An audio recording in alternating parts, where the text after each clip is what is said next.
जय हिंद दोस्तों, स्वागत है आपका ऐसे कॉन्सेप्ट एजुकेशन पे।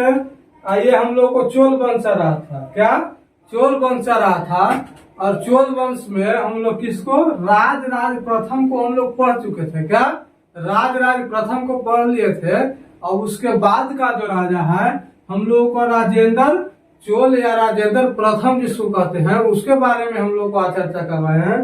हम लोग देखिए, चोल वंश या कोई भी वंश हो, हम लोग सारे राजाओं को बारी बारी से पढ़ रहे हैं। और जहां से एग्जाम में क्वेश्चन पूछता है उसका एक भी टॉपिक हम लोग एक भी शब्द नहीं छोड़ रहे हैं। और बीपीएससी का उम्मीद करते हैं कि बीपीएससी का पीटी तक एकदम आराम से निकलेगा।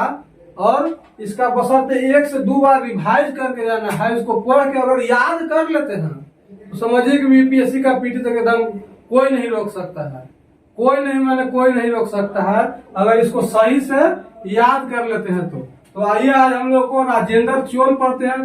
देख रहे होंगे आप लोग क्या कि सारे राजाओं को हम लोग बारी बारी से पढ़ रहे हैं। कोई शॉर्ट में नहीं कि हाँ आधा घंटा में सारे राजाओं को एकदम कोई राजा को छोड़ दिए, कोई राजा को नहीं पढ़ाए, चाहे नहीं पढ़े कोई राजा को, और कोई राजा को छोड़ के जो मेन राजा है उसको पढ़ के भाग गए। वैसा नहीं हम लोग कर रहे हैं। हम लोग सारे राजाओं को एकदम बारी बारी से पढ़ रहे हैं और एकदम साफ क्लियर तौर पर जहां से क्वेश्चन एग्जाम में आता है एक भी पॉइंट नहीं छोड़ रहे हैं। तो आइए, हम लोग को राजेंद्र चोल पढ़ना है। क्या राजेंद्र चोल या राजेंद्र प्रथम भी इसको कहते हैं। तो ये कौन था? सबसे पहले तो प्रश्न यह से उठेगा कि राजेंद्र चोल जिसको कहते हैं या राजेंद्र प्रथम जिसको कहते हैं वो कौन था? तो ये देखिए, राज जो प्रथम था उसका पुत्र था। कौन? राज प्रथम था, उसका पुत्र था एवं उसका उत्तराधिकारी था। तो उसका राज प्रथम के जैसे ही मृत्यु होता है उसका जो पुत्र होता है राजेंद्र चोल या राजेंद्र प्रथम, वो अपना पिता के पद को ग्रहण करता है। क्या अपने पिता के पद को संभालता है, इसीलिए उसको उसका उत्तराधिकारी हो गया। और इसका शासनकाल कब से कब तक रहा? तो 1014 ईस्वी से लेकर के 1044 ईस्वी तक। कब से कब तक? 1014 ईस्वी से लेकर के 1044 ईस्वी तक राजेंद्र चोल के क्या था? कार्यकाल था। और ये जो था राज प्रथम का पुत्र एवं उसका उत्तराधिकारी था। क्या राज प्रथम का पुत्र एवं उसका उत्तराधिकारी था। कहा जाता है राज प्रथम को कहा जाता था कि ये क्या था, ये एकदम प्रतापी शासक था। कौन? राज प्रथम। और इसके बाद इसका जो पुत्र हुआ राजेंद्र प्रथम या राजेंद्र चोल, इसको कहा जाता कि सबसे शक्तिशाली शासक था। चोल वंश का सबसे शक्तिशाली शासक अगर पूछेगा, क्या चोल वंश का सबसे शक्तिशाली शासक अगर पूछे तो राजेंद्र चोल या राजेंद्र प्रथम। और चोल वंश का महानतम पूछे तो उसको राजेंद्र राज प्रथम को टिक आउट करना है। क्या राज प्रथम को? अगर महानतम पूछे तो राज प्रथम को, और सबसे शक्तिशाली पूछे तो राजेंद्र चोल को। किसको? राजेंद्र चोल को। उसके बाद इसको कार्यों पर आते हैं। क्या इसके कार्यों को देखते हैं।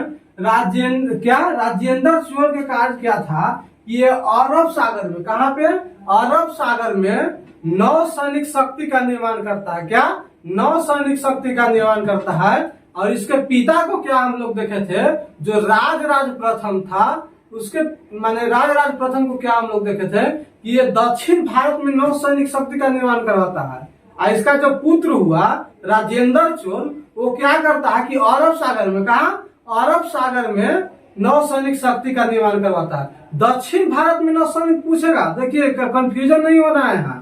क्या यहाँ कंफ्यूजन का विषय है, कंफ्यूजन नहीं होना। अगर दक्षिण भारत में नौ सैनिक शक्ति पूछे कि दक्षिण भारत में नौ सैनिक शक्ति का निर्माण किसने किया था या स्थापना किसने किया था, तो राज प्रथम था। और अरब सागर में अगर जगह के नाम बता दो कि अरब सागर कहाँ, अरब सागर में अगर नौ सैनिक शक्ति का निर्माण पूछे तो कौन क्या मानना हम लोग को? राजेंद्र चोल या राजेंद्र प्रथम। उसके बाद सिलोन का संपूर्ण भूभाग पर अधिकार कर लिया था। क्या है? सिलोन, जिसको आज हम लोग श्रीलंका बोलते हैं। क्या जिसको आज हम लोग श्रीलंका बोलते हैं, श्रीलंका के संपूर्ण भाग यानी पूरा श्रीलंका पर, कहा पूरा श्रीलंका पर राजेंद्र चोल अधिकार कर लिया था। पूरा श्रीलंका को अपने क्षेत्र में मिला लिया था। इसके पिता क्या किए थे कि श्रीलंका के 85%, कितना हम लोग पिछला वीडियो में देखे थे, श्रीलंका के 85% भूभागों पर राजराज प्रथम जो है अधिकार किया था। और जब उसका पुत्र राजेंद्र चोल या राजेंद्र प्रथम तो क्या किया कि संपूर्ण का क्या पूरा श्रीलंका पर कब्जा कर लिया। कौन? राजेंद्र चोल। कौन? राजेंद्र चोल। और तंजौर में गंगाईकोंडचोलपुरम, क्या गंगाईकोंडचोलपुरम नामक नगर की स्थापना करता है। क्या नामक नगर या शहर की जिसको कहते हैं हम लोग गंगाईकोंडचोलपुरम नामक जो शहर होता है उसका स्थापना करता है कौन? तो राजेंद्र चोल या उसको राजेंद्र प्रथम कहते हैं। पूछेगा क्वेश्चन कि गंगाईकोंडचोलपुरम नामक नगर की स्थापना किसने किया या शहर की स्थापना किसने किया, तो क्या हम लोग को टिक आउट करना है? राजेंद्र चोल या राजेंद्र प्रथम। और इसी शहर के गंगाईकोंडचोलपुरम शहर के स्थापना करने की खुशी में क्या गंगाईकोंडचोलपुरम नामक नगर के या शहर के स्थापना करने की खुशी में या उपलक्ष्य में वो क्या उपाधि लेता है? गंगाईकोंडचोलम की उपाधि लेता है। क्या? गंगाईकोंडचोलम की उपाधि लेता है। तो पूछे क्वेश्चन कि गंगाईकोंडचोलम की उपाधि किसने लिया था? क्या गंगाईकोंडचोलपुरम की उपाधि किसने लिया था? तो कौन था?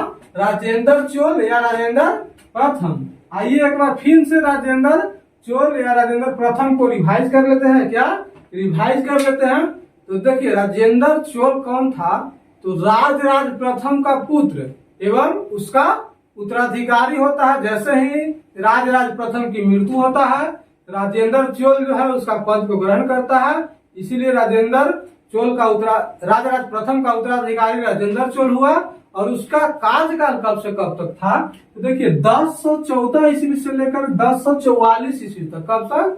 1014 से लेकर के 1044 ईस्वी तक उसका कार्यकाल रहता है। क्या उसका कार्यकाल रहता है? और पूछा क्वेश्चन कि महानतम शासक कौन था? चोल वंश का महानतम शासक कौन था? तो राजराज प्रथम।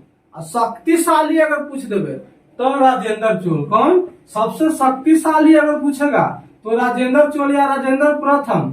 सबसे शक्तिशाली शासक चोल वंश का सबसे शक्तिशाली शासक तो राजेंद्र चोल। कौन? राजेंद्र चोल। महानतम पूछेगा तो इसके पिता कौन? राजराज प्रथम। आइए इसके कार्यों को लोग कहते हैं। तो ये क्या था? राजेंद्र चोल की अरब सागर में कहीं खास जगह अगर बोल देगा, जैसे ही अरब सागर बोलेगा तो राजेंद्र प्रथम को टिक आउट करना है। और दक्षिण भारत में पूछेगा तो इसका पिता कौन? राजराज प्रथम को टिक आउट करना है। उसके बाद क्या करता है कि सिलोन, इसके पिता क्या थे कि श्रीलंका के 85% भूभागों पर कब्जा किया था। और ये क्या किया राजेंद्र चोल कि पूरा श्रीलंका पर कब्जा कर लिया, पूरा श्रीलंका को अपने क्षेत्र में मिला लिया। उसके बाद देखो तंजौर में गंगाईकोंडचोलपुरम नामक नगर की स्थापना करता है। क्या? गंगाईकोंडचोलपुरम नामक नगर की स्थापना राजेंद्र प्रथम, इसको राजेंद्र चोल कहते हैं, वो एक शहर की स्थापना करता है जिसका नाम क्या होता है? गंगाईकोंडचोलपुरम नामक नगर की स्थापना करता है। और इसी खुशी में क्या करता है कि गंगाईकोंडचोलम की उपाधि लेता है। क्या? गंगाईकोंडचोलपुरम चोलम की उपाधि लेता है। और इसके बाद इसके कार्यकाल समाप्त हो जाता है। राजा धीराज प्रथम था इसका अगला राजा। और ये कौन था? तो ये देखिए राजेंद्र प्रथम, जिसको राजेंद्र चोल कह रहे थे, वो राजेंद्र प्रथम का उत्तराधिकारी एवं उसका पुत्र होता है। उसका पुत्र एवं उसका उत्तराधिकारी जैसे ही राजेंद्र चोल की मृत्यु होता है उसका पुत्र कौन? राजा धीराज प्रथम जो है उसके गद्दी को, उसके राजपाट को संभालता है। इसीलिए उसका ये क्या राजेंद्र प्रथम का पुत्र भी था और उसका उत्तराधिकारी भी था। पुत्र भी था और उसका उत्तराधिकारी भी था। तो राजा धीराज का कार्यकाल अगर पूछेगा तो 1044 से लेकर के 1052 ईस्वी तक। कब तक? 1044 से लेकर के 1052 ईस्वी तक राजा धीराज का कार्यकाल रहता है। और ये राजेंद्र प्रथम का पुत्र या राजेंद्र चोल का पुत्र एवं उसका उत्तराधिकारी था। और उपाधि किस चीज का लिया था? ये तो विजय राजेंद्र। क्या? विजय राजेंद्र की उपाधि लिया था। राजा धीराज प्रथम जो है वो विजय राजेंद्र की उपाधि लिया था। किसका? विजय राजेंद्र की उपाधि लिया था। और इसका मृत्यु जो है 1052 ईस्वी में हुआ था। कितना ईस्वी में? अब जो है ये तीनों राजा, लगभग एक वीडियो और आएगा, और इसके बाद का राजा जो है सब अब छोटा छोटा राजा, कोई काम धाम नहीं किया था। तो हम लोग सारे राजाओं को देख लेंगे बारी बारी से, एक वीडियो में और खत्म हो जाएगा राजा। उसके बाद क्या होता है कि इसका मृत्यु, राजा धीराज की जो है मृत्यु 1052 ईस्वी में हुआ था। कब? 1052 ईस्वी में हुआ था। और इसको मारता कौन है? तो देखिए, चालुक्य के कल्याणी वंश का राजा होता है सोमेश्वर वर्मन। कौन? चालुक्य के कल्याणी वंश का राजा होता है। इसका मृत्यु, राजा धीराज की मृत्यु जो है 1052 ईस्वी में होता है। कब? राजा धीराज की मृत्यु 1052 ईस्वी में होता है। और इसको मारता कौन है? तो चालुक्य के वातापी वंश, क्या? चालुक्य के कल्याणी वंश। कौन? चालुक्य कल्याणी वंश का राजा होता है सोमेश्वर वर्मन। कौन? सोमेश्वर वर्मन। वही जो है राजा धीराज को मार देता है। क्या? राजा धीराज को मार देता है। और उसके बाद उसका उत्तराधिकारी कौन होता है? तो राजेंद्र सेकंड, क्या? राजेंद्र द्वितीय जो है उसका उत्तराधिकारी होता है। और उसका शासनकाल कब से कब तक रहता है? तो 1052 से लेकर के 1062 ईस्वी तक। कब से? 1052 से लेकर के 1062 ईस्वी तक राजेंद्र सेकंड का कार्यकाल रहता है। और ये राजा धीराज का कौन? यहाँ देखिए, यहाँ बदल गया मामला। यहाँ तक हम लोग पुत्र देखे थे। अब क्या है कि उसका भाई है, उसका भाई उत्तराधिकारी बनता है। क्या? राजेंद्र सेकंड जो है, राजेंद्र द्वितीय जो है वो क्या था? राजा धीराज प्रथम का भाई था। कौन था? भाई था, एवं उसका उत्तराधिकारी था। शासनकाल कब से कब तक रहता है?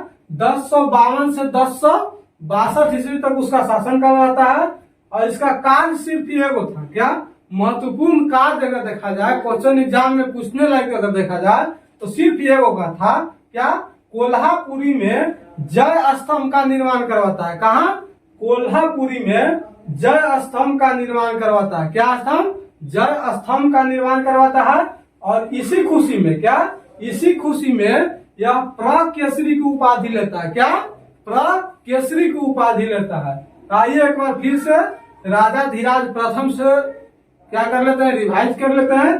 तो राजा धीराज प्रथम का कार्यकाल 1044 से लेकर के 1052 ईस्वी तक था। और ये कौन था? तो राजेंद्र चोल का पुत्र एवं उसका उत्तराधिकारी था। और उपाधि किस चीज का लिया था? तो विजय राजेंद्र की उपाधि लिया था। अपने पिता का नाम राजेंद्र था और विजय राजेंद्र की उपाधि लिया था। और इसका मृत्यु 1052 ईस्वी में हो गया था। कितना में? 1052 ईस्वी में हुआ था। और मारा कौन था इसको? राजा धीराज को मारा कौन था? तो सोमेश्वर वर्मन मारा था, जो चालुक्य के कल्याणी वंश के राजा था। क्या था? चालुक्य के कल्याणी वंश का राजा था। उसके बाद उसका उत्तराधिकारी बनता है राजेंद्र द्वितीय। कौन? राजेंद्र द्वितीय। तो ये क्या होता है कि राजा धीराज का भाई होता है। क्या? भाई होता है, जो उसका उत्तराधिकारी बनता है। और राजेंद्र सेकंड, राजेंद्र द्वितीय का कार्यकाल 1052 से 1062 ईस्वी तक रहता है। 10 साल शासन करता है। क्या? 1052 से 1062 ईस्वी तक रहता है। अब कार्य में वो कोल्हापुर में जय स्तंभ का निर्माण करवाया था। क्या? कोल्हापुर में जय स्तंभ का निर्माण करवाया था। और उसी खुशी में प्रकेसरी की उपाधि लेता है। किस चीज का? प्रकेसरी का उपाधि लेता है। और इसके बाद हम लोग को सिर्फ एक राजा और बच गया है, जो हम लोग पढ़ कर अगला वीडियो में हम लोग कल पढ़ कर उसको समाप्त कर देंगे। और इसके बाद हम लोग अगला राजा राष्ट्रकूट को पढ़ेंगे। क्या? राष्ट्रकूट को पढ़ेंगे। और लगभग 6 से 7 वीडियो में हम लोग को प्राचीन हिस्ट्री समाप्त हो जाएगा। क्या? प्राचीन हिस्ट्री समाप्त हो जाएगा। उसके बाद हम लोग मिडिएवल पर चलेंगे। क्या? मिडिएवल पर चलेंगे। जो मिडिएवल से बहुत सारा एग्जाम में क्वेश्चन में पूछा जाता है। कोई भी एग्जाम में सबसे ज्यादा अगर हिस्ट्री से क्वेश्चन पूछा जाएगा तो मिडिएवल ही रहेगा। तो हम लोग अब मिडिएवल की ओर बढ़ेंगे। और उसको भी एकदम पूरा एकदम लाइन से एकदम पूरी अच्छी तरह से एकदम बीपीएससी के पीटी एकदम आराम से निकलेगा, वैसा पढ़ेंगे। उम्मीद करते हैं वीडियो पसंद आ रहा होगा। अगर वीडियो पसंद आया तो वीडियो को लाइक, शेयर और चैनल को सब्सक्राइब जरूर कर लें। अपना परिवार को बढ़ाने में सपोर्ट करें। जितना हो सके ज्यादा से ज्यादा वीडियो को शेयर करें और चैनल को सब्सक्राइब जरूर कर लें। धन्यवाद।